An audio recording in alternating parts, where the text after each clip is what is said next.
Prices में बरकरार है। अविनाश जी, सबसे पहले आपका स्वागत करेंगे। आपसे भी पहले यही जानना चाहेंगे कि आपको क्या लगता है कि गोल्ड के प्राइसेस कहाँ जा रहे हैं?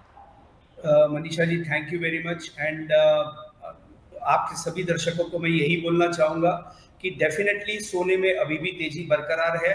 जैसे कि सारे एक्सपर्ट्स ने बोला है कि जो हमारी जो फंडामेंटल्स हैं या जो भी रीजंस ऑफ दिस तेजी है अभी भी बरकरार है। जैसे कि टैरिफ वॉर के बीच में अभी आप देखेंगे तो China is hardening their stand.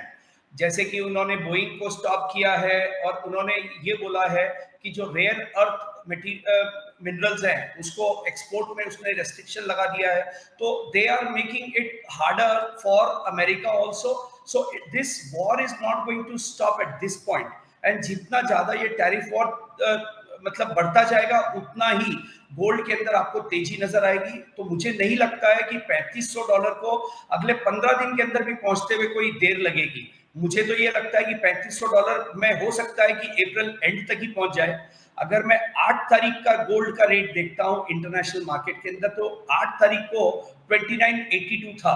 आज 2982 के हिसाब से मैं देखता हूं तो 11 से 12% की तेजी पिछले 8 दिन के अंदर आ चुकी है। तो मेरे को ये लगता है कि $3500 is not far, because gold right now is in parabolic mode. तो इसमें तेजी को स्पीड पकड़ते हुए टाइम नहीं लगेगा मनीषा जी। और फिर धीरे धीरे फेस्टिवल्स भी शुरू हो जाएंगे। इन करंट लेवल्स पे आपको लगता है कुछ टाइम लगेगा लोगों को ये लाख का रुपया सोने खरीदने के लिए? देखिए मनीषा जी, एक चीज इसमें आपको बोलता हूं कि जो पहला हफ्ता अप्रैल का गया उसके अंदर जैसे मैंने बोला 8 तारीख को 2982 आया था।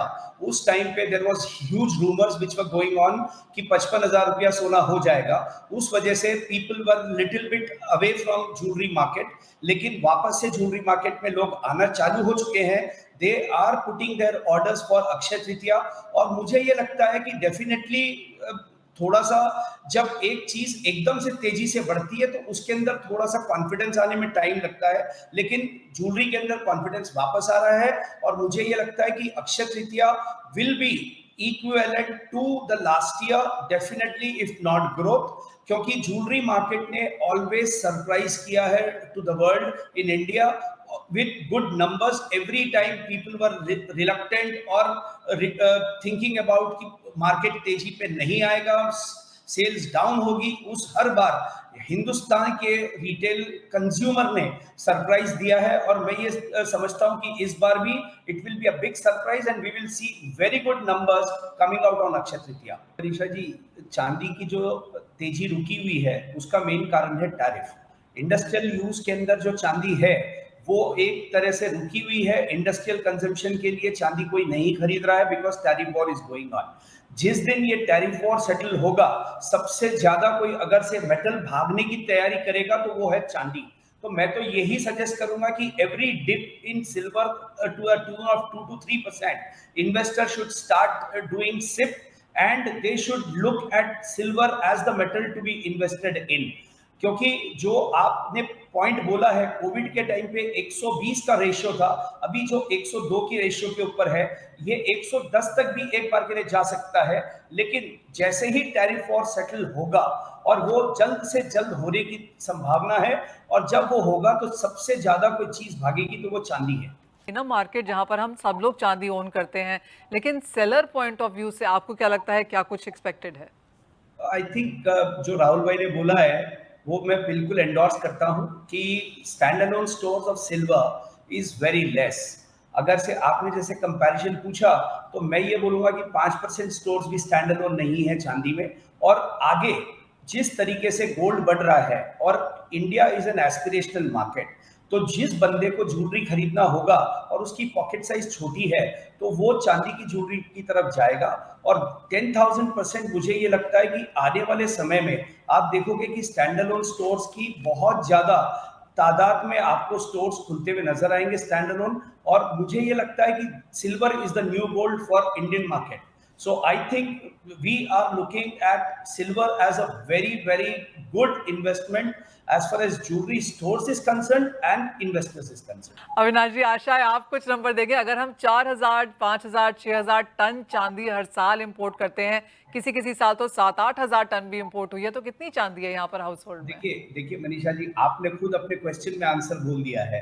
सोना अगर से 900 टन इंपोर्ट होता है और चांदी 6000 टन इंपोर्ट होती है, तो आप उसके हिसाब से नंबर लगा लीजिए व्हाट कैन बी द तो टनेज। ये काम भी मैं करूँ।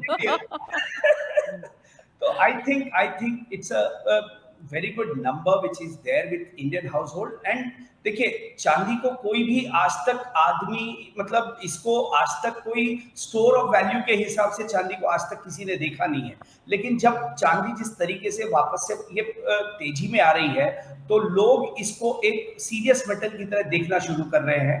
And this can be very good for the metal as well as this is going to be the best alternative for gold in future for the aspirational population. That is what I can say.